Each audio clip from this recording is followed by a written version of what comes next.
Well, to begin with the kids, my stepdaughter and I get along well. She's obviously closer to her mother, but she still does girls' days with me every so often. It's more like friends though. My stepson is incredibly close to me. He calls me his other mom and always asks me to be present for important events.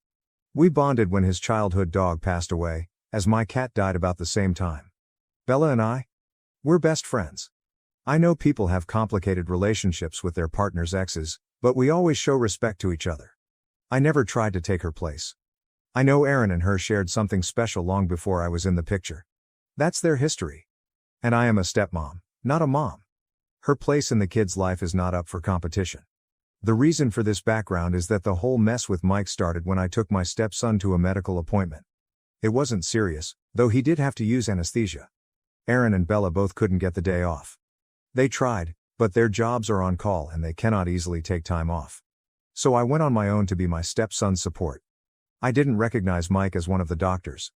His real name, both first and last name, are incredibly common and it has been years. Not to mention my priority was being my stepson's support and everything else was secondary.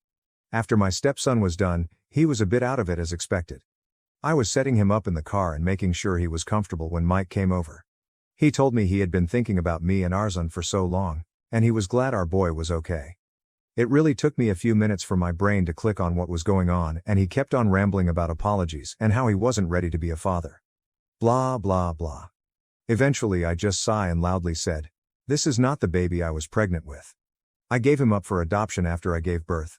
I am a stepmother." My loopy stepson chimed in with, "Other mom." I had to hold back a smirk to be honest. Mike was stunned by that and it gave me time to catch him up on the important details. I gave up the baby. He knows what happened and why I gave him up. I married a man with 2 children. I am happy and don't want him in my life. And no, I won't give him contact information for the adoptive family. He is 16 years too late. That was the end of it and I got into my car to get my stepson home to rest. Since then Mike found me on social media and has been painting this sob story about me denying him a chance to be a father. How I was a poor mother that threw away her child to raise someone else's children. I'm basically the she-devil apparently. Most of our former classmates that saw the post reminded him that he left me.